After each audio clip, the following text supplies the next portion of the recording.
একজন ফোন করেছে আমাকে যে আপনি কি রাহুলের সাথে বাহাস করবেন? আমি আলহামদুলিল্লাহ 100 বার রেডি আছি।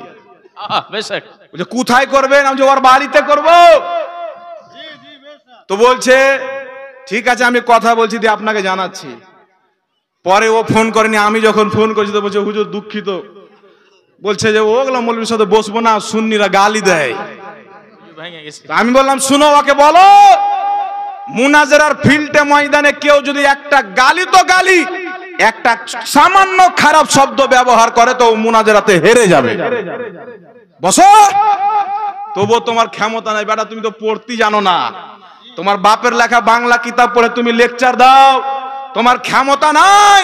তোমার বড় বড় বাপ আজকে 1-2 বছর থেকে না 150 বছর থেকে উলামা আহলে সুন্নাত ওয়াল জামাত মাসলাকে আলা হযরতের সামনে শুধু এমনি ভেগে যায়নি, লুঙ্গি পর্যন্ত ছেড়ে দিয়ে পালিয়ে গেছে।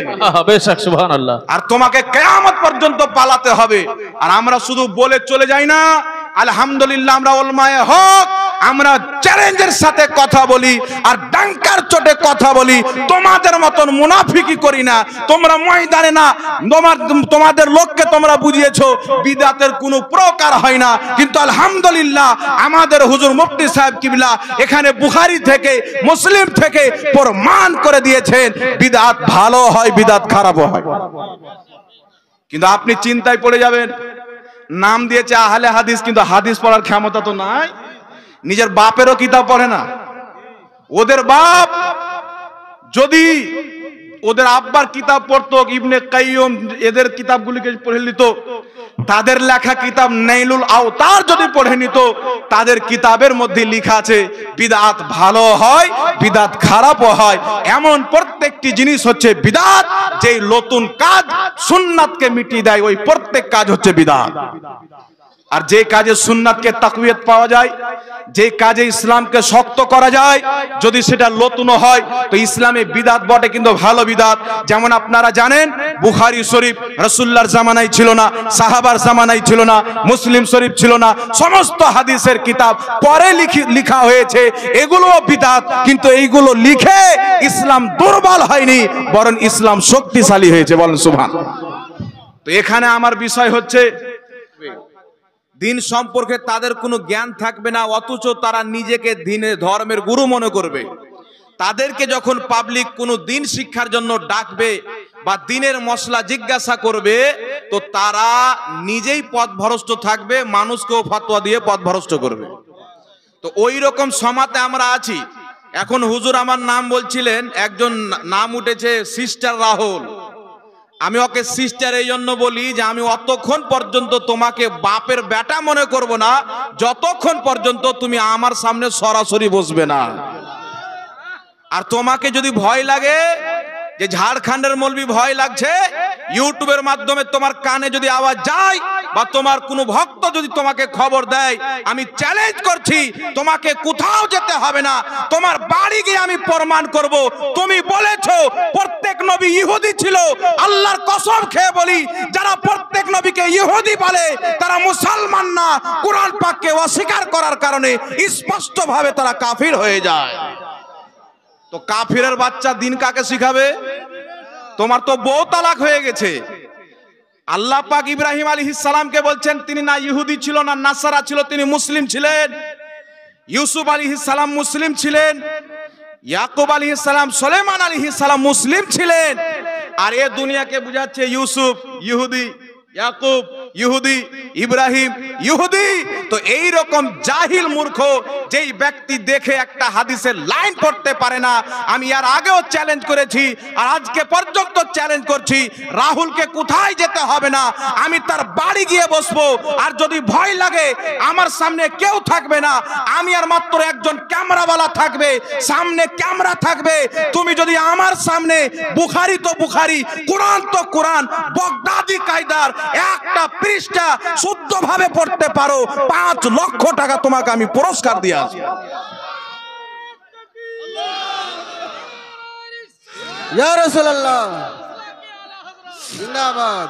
চ্যালেঞ্জ, ওর বাড়ি গিয়ে বসবো, তোমার যাকে ডাকার আছে তুমি ডাকো, আমরা মাত্র 2 জন থাকবো, ক্যামেরা থাকবে।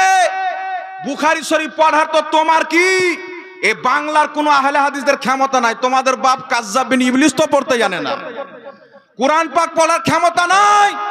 যদি বাগদাদি কায়দা, যেটা প্রথম শ্রেণীর ব্যক্তি প্রাইমারি, মা বাবা যখন প্রথম ছেলেকে মাদ্রাসায় ভর্তি করে, ওই কিতাবের এক পৃষ্ঠা তো দূরে থাক, আলিফ বে তে সে এই শব্দগুলি যে আছে, এই শব্দটি তুমি যদি উচ্চারণ সহ পড়তে পারো, আমি এখানে বলে চলে যাচ্ছি না, হাজার হাজার লোকের সামনে আল্লাহকে সাক্ষী রেখে, হাদিস কোরআনকে সামনে রেখে চ্যালেঞ্জ করছি, তোমাকে 5 লক্ষ টাকা আমি পুরস্কার দান করব। অ্যাকসেপ্ট করো তোমার হুকুম ক্ষমতা থাকলে, কিন্তু কিয়ামত চলে আসবে অ্যাকসেপ্ট করবে না। ও জানে যে আমি কত বড় জাহিল ব্যক্তি, ও নিজে জানে। কিন্তু দুঃখের বিষয় হচ্ছে যে কিছু নামধারী মুসলমান এরা বুঝতে পারে না, জাহিলদেরকে মাথার তাজ বানিয়ে রেখেছে। জি, আর এদের বাপ রাহুল, যাকে নিজের রুহানি বাপ মনে করে বাংলাদেশের, আব্দুর রাজ্জাক বিন ইউসুফ, ওকে কাজ্জাব বিন ইউসুফ যতবার বলবেন তত নেকি পাবেন। এ বলছে নবী পাকের সামনে জিবরিল এসে বলছেন, মোহাম্মদ তোমার মুখ দিয়ে দুর্গন্ধ বের হচ্ছে, তুমি মিসওয়াক করো, নাউজুবিল্লাহ বলে।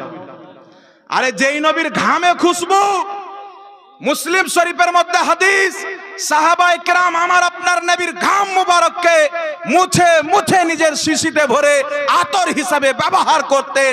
যেই নবীর জবানে রব্বুল আলামিন কালাম করেন, যেই নবীর জবানে রহমানুর রহিম কালাম করেন, যেই নবীর জবানে আল্লাহ কথা বলেন, ওই নবীর জবান দিয়ে দুর্গন্ধ বের হতো। শুধু বাংলাদেশ পাকিস্তান না, সারা পৃথিবীর আহলে হাদিস মৌলবি যদি প্রমাণ করতে পারে, একটা জাল হাদিস যদি দেখাতে পারে যে নবীর মুখ দিয়ে দুর্গন্ধ বের হতো, আল্লাহর কসম খেয়ে বলি আমি নিজের জিন্দেগি তার নামে কুরবান করে দিব। বেশক, সুবহানাল্লাহ, সুবহানাল্লাহ। যত আহলে হাদিসের মৌলবি আছে, আর তুমি মনে করবে उत्तर प्रदेश के गुंडों ने, मैं साफ कह रहा हूँ, मैं खुल करके कह रहा हूँ, गुंडों ने ये केस किया कुछ अपराध पर, जिन्होंने एक तख्ती लगाई थी, एक बोर्ड लगाया था, आई लव मोहम्मद सल्लल्लाहु अलैहि वसल्लम, इंग्लिश में लिखा आई लव मोहम्मद सल्लल्लाहु अलैहि वसल्लम। इस पर FIR कर दिया, इस पर FIR की गई या गिरफ्तार किया गया। मैं उन जालिमों को जवाब देता हूँ, तुम आई लव मोहम्मद कहने पर केस कर सकते हो, आओ हम पुकार पुकार पुकार कर बार बार कहेंगे I love Muhammad, I love Muhammad, I love Muhammad. और इतना ही नहीं, मेरे साथ बोलो आई लव सैयदना मोहम्मद सल्लल्लाहु अलैहि वसल्लम, आई लव सैयदना अहमद सल्लल्लाहु अलैहि वसल्लम। हुजूर के 99 नाम है, अगर तुम्हारे अंदर दम और ताकत है, 99 नाम में हर नाम पर केस करते जाओ। मैं पुकारता हूँ उत्तर प्रदेश के गुंडों ने, मैं साफ कह रहा हूँ, मैं खुल करके कह रहा हूँ, गुंडों ने ये केस किया कुछ अपराध पर, जिन्होंने एक तख्ती लगाई थी, एक बोर्ड लगाया था, आई लव मोहम्मद सल्लल्लाहु अलैहि वसल्लम, इंग्लिश में लिखा आई लव मोहम्मद सल्लल्लाहु अलैहि वसल्लम। इस पर FIR कर दिया, इस पर FIR की गई या गिरफ्तार किया गया। मैं उन जालिमों को जवाब देता हूँ, तुम आई लव मोहम्मद कहने पर केस कर सकते हो, आओ हम पुकार पुकार पुकार कर बार बार कहेंगे I love Muhammad, I love Muhammad, I love Mohammad.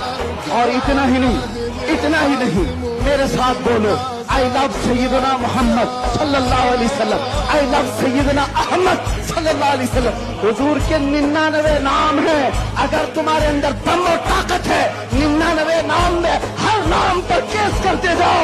मैं पुकारता हूँ